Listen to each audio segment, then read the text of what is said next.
नमस्कार दोस्तों। एक समचतुर्भुज की प्रत्येक भुजा की लंबाई 20 सेंटीमीटर है। इसके एक विकर्ण की लंबाई 30 सेंटीमीटर है। इसके अन्य विकर्ण की लंबाई ज्ञात कीजिए। तो जैसे हम ले लेते हैं एक समचतुर्भुज।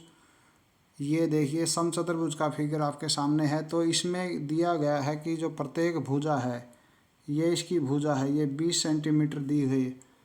तो प्रत्येक भुजा को हम 20 सेंटीमीटर लिख लेते हैं।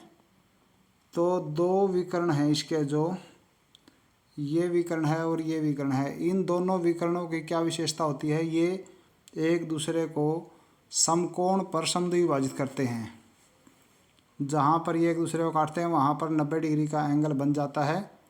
तो हम देखते हैं कि जैसे ये हमने ए बी सी लिख लिया, ए बी सी हमारी ट्रायंगल बन गई। तो ये ट्रायंगल हमारी एक समकोण त्रिभुज बन गई, राइट ट्रायंगल बन गई है ये। इसमें यहाँ पर कोण बी 90 डिग्री का बन जाएगा। जहाँ हमारा इसने एक विकर्ण दिया हुआ है, एक विकर्ण 30 सेंटीमीटर दिया हुआ है। तो अगर हम यहाँ डी लिख लें तो ये डी सी जो है, ये डी सी हमारा 30 सेंटीमीटर बनता है सारा। तो डी सी के दो भाग हैं, डी बी और बी सी।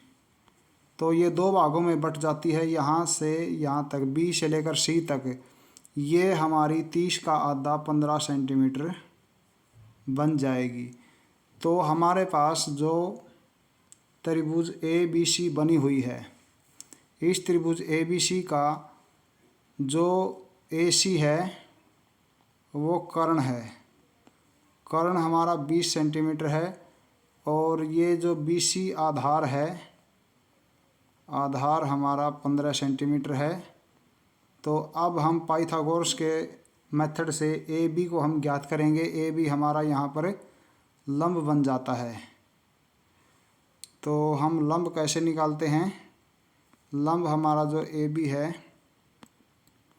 इसका मेथड क्या होता है? कर्ण का स्क्वायर और उसमें से माइनस होता है आधार का स्क्वायर। तो कर्ण हमारे पास 20 है, तो 20 का स्क्वायर और 15 का स्क्वायर माइनस में होगा। तो 20 का स्क्वायर कितना हो जाता है?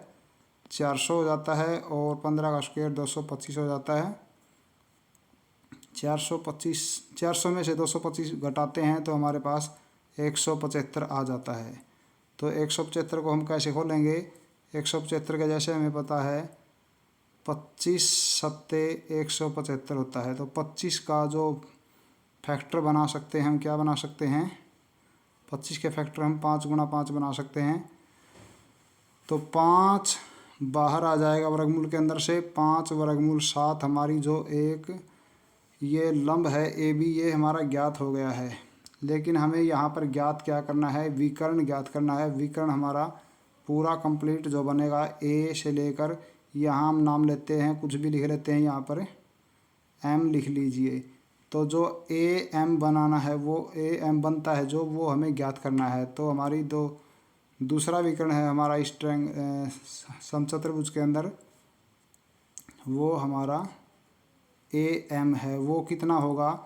इस 5 वर्गमूल 7 के दुगुने के बराबर होगा, क्योंकि यहाँ पर हमने ए बी ज्ञात किया था। ए बी ऊपर वाला भाग है और नीचे वाला भाग इसके बराबर होगा। तो हम 2 से गुणा करके इस पूरी भुजा को ज्ञात कर सकते हैं, ए एम को। तो 5 को 2 से मल्टीप्लाई कर दीजिए, 5 दूनी 10 हो जाता है। 10 वर्गमूल 7 हमारा आंसर आ जाता है। जो दूसरा विकर्ण है समचतुर्भुज का 10 वर्गमूल 7 है। ऑप्शन डी दिया गया है। ऑप्शन डी यहाँ पर हमारा आंसर बन जाएगा।